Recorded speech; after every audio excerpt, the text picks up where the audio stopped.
game, he ended his press conference saying, quote, "These refs bleeping suck." Boston and Philly are now tied for the 4th seed in the East. Embiid is going to have to pay a fine for that one. But yes, he will. Chris, how concerned should the Sixers be about their struggles with Philly? Very. The Philadelphia 76ers are 2-10 versus Boston since the start of last season. 2-10, and that includes that 4-1 series victory that Boston had over them in the playoffs last year. And it pains me to say this because from essentially day one, when they got together, I have been on the record. I'm a big fan of Ben Simmons and Joel Embiid. I've said they could be the next Shaq, Penny, if not greater. When you talk about, Kareem, Magic, just a point guard, big man combo that could win championships. That's what they could be. And if they meet Boston, the fan in me will be pulling for Philadelphia. But all that said, there is absolutely, positively no way that the Philadelphia 76ers this year can beat the Boston Celtics in the playoff series. I didn't hear you. What was that? No way, no how. No, that would be the most, other than Golden State, that series in competitive teams matched up, that's the one I would be the most confident about. And right now they are the 4 and 5 seed. And here's why. Philadelphia has more talent. And I'm saying with or without Kyrie. If Kyrie plays, Philly loses. If Kyrie sits, Philly loses. Because when you watch these two teams play, Ben Simmons and Joel Embiid are not yet mature enough as basketball players to beat a team like Boston. Boston is the antithesis of Philadelphia. Philadelphia is a bunch of talent. We win on talent. Boston is we win on execution. We win on grit. We win on doing the right thing, making the right play, hitting the open man. And even though it changes a little with Kyrie has shown he's a winner. He's arguably the best closer in the league, and he will be there in the clutch. You look at that series last year, you look at the game last night, when it comes down to the close moments, Philadelphia makes a mistake, and Boston doesn't. Last night, Philly's down 9 with 8.5 minutes left in the 4th quarter. They have a nice little run, cut it to 4 with 3.5 minutes left. Ben Simmons gets a rebound. They push it. He kicks to Embiid. Embiid takes a three-pointer. You take a three-pointer, you are 30% free throw shooter. You are the best center in the NBA. Nobody can stop you on the block. You're an 81% foul shooter, and you're taking a three-pointer at that point in the game. Why? Why? And so you look at the end of the game, they didn't get the good shots that they want. And Brett Brown, I think, is a good coach. But he gets out coached badly when they play Boston. Brad Stevens runs circles around him. And so that's why I think they would have a shot against Toronto. I'd pick Toronto. I think they have a shot against Milwaukee. I'd pick them. They have no shot against Boston. So they better hope either they or the Celtics can move up to catch Indiana for that 3rd seed. Because if they meet each other, Boston or Philly is out in the 1st round. That's a strong statement. I disagree. I think that the Sixers can beat the Celtics. I don't like the way they play against the Celtics. And the reason why is because of the coaching.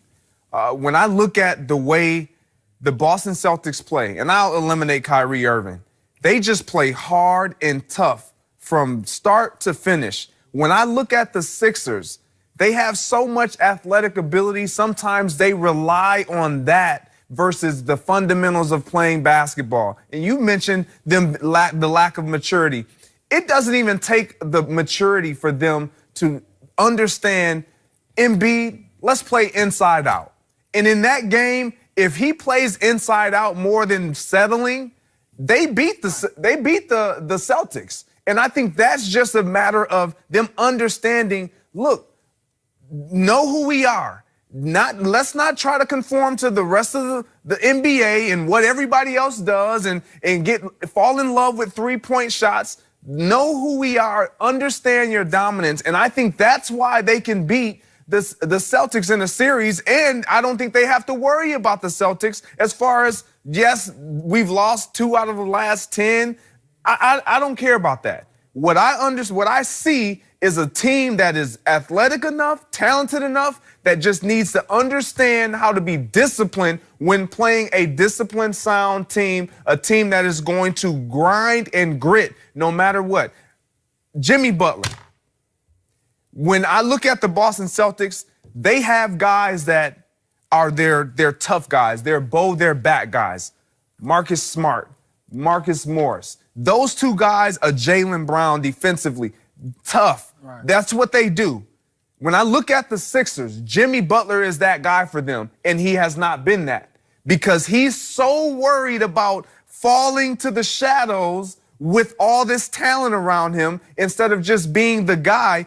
Get back to what you do best and being one of the best 2-way players in all of the National Basketball Association, and the 76ers will be just fine. Until Jimmy Butler realizes that is his most valuable asset to any team, specifically where he is right now, they're going to struggle. He is a veteran in that locker room. He understands what it takes. He's been to conference finals. He's been in dog fights in the playoffs. He understands with the Bulls in that team against LeBron James. He's stepped up to the plate and taken on challenges to where he has to be that voice of leadership. It's not always about scoring points. They have a plethora of guys that can score points in various ways. I think it comes down to, are you going to be willing, kind of like what we talked about with the Lakers, are you going to be willing to bow your back and grind and be disciplined defensively and be tough?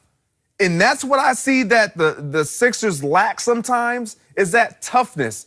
And they can't be that, they can't lack that when you have the most physically dominating presence in all of the sport in Joel Embiid.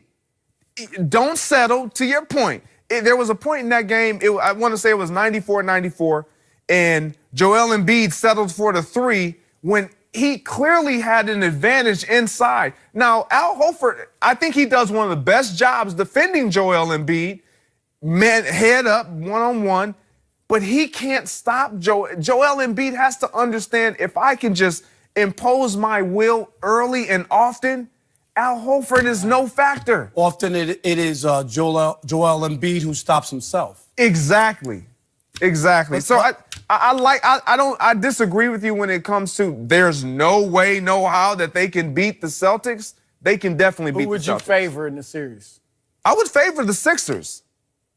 I'm with Chris. No way, no how is way strong. And it's not like they're getting blown out, and they can't compete. And now when you add, to me, when you look at their team with Butler and Tobias Harris and those 4 guys and J.J. Redick, they have enough firepower. I'm always going to take talent over know-how. And I get it, making the right plays and all the extra stuff that they do. But they just need to clean up and do some of the, play more sound basketball at the end of games. It's not like a major overhaul. Oh, my God. We can't do this no matter what we do. Yes, we know what the Sixers are doing and what they're shooting themselves in the foot that they can clean up. They have enough talent, and I get it. They've owned them for a stretch, but does that mean they can't beat them this year? They got these last 25 games or so to work everybody in, let Tobias Harris, everybody get comfortable. And now in the playoff run, just like you said, you're going to have a Jimmy Butler who's been through some of those things. And it's not just like last year when you had just Simmons and Embiid trying to do something that they had never even experienced before. I agree with both you guys. I mean, talent-wise, Philadelphia has much more talent than Boston, especially when Kyrie's out. But it's not easy to do what you said. I mean, just tighten up the end of the game. I mean, we've seen that going back to last year's playoffs. We've seen it in virtually every game this year between those 2 teams. They don't have a leader on the court. Like, again, Simmons and Embiid are still young, too young, and I don't think basketball mature enough to lead. And then Butler, we know he's had problems leading at wherever he's been. Tobias is a very good player. He's new. He's not really ever been in that leadership role on an NBA team. So they don't have a guy that's going to be the leader out there. And like last year when they met him in the playoffs, there were a lot of times you felt, why don't they go to Embiid on the block at the end of the game?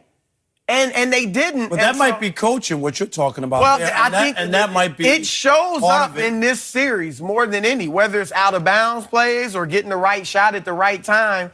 And like I said, I think Brett's done a good job with them. But if they don't tighten these things up, I don't see any way they can beat Boston this year in the playoffs. This is where I feel like Russell Westbrook, what he's been able to do, finally, take a step back and not put up as many shots and understand I can be just as effective and important doing other things. Jimmy Butler, in my opinion, has to be that guy for this Philadelphia 76ers team to where offensively, I'm not needed as much. We still know you're going to score. We still need your points, but we don't need them in volume like you had to do with the Minnesota Timberwolves. We don't need that Jimmy Butler. We need the Jimmy Butler that was in Chicago, that we can match up with any star that's across from us, and you can eliminate them. You can wash them out. And that's where the leadership starts right there for me with this 76ers team. If Jimmy Butler decides, you know what, I'm going to scale back offensively, that doesn't mean you can't still get 18, it 17. doesn't mean that. Right. But you draw back a little bit offensively to show I'm going to do everything else. Look, you're still a star in this. We know the value that you possess and that you have going to any team outside of the 76ers or free agents, whatever the case may be. But until Jimmy Butler does that, I think the 76ers will still look and appear immature because everybody is about pride and ego. And Joel Embiid, in my opinion, doesn't understand how important it is to. Shaq said something last night where I can't remember who it was, had mentioned that Joel Embiid, matter of fact, it was Elton Brand, said that Joel Embiid is the best big man that he's ever gone up against. He's been up against Shaq in his prime and someone else in their prime. And he said Joel Embiid is better. And Shaq said he's going to have to prove it. He's going to have to live up to that. Right. And living up to that is not behind the three-point arc. It's developing that presence inside out first. And until he does that, he's just going to be another big that has all this potential that we didn't see it maximized. Well, you guys spend a lot of time talking about the Sixers side of that game, but credit to the Celtics for doing it without Kyrie.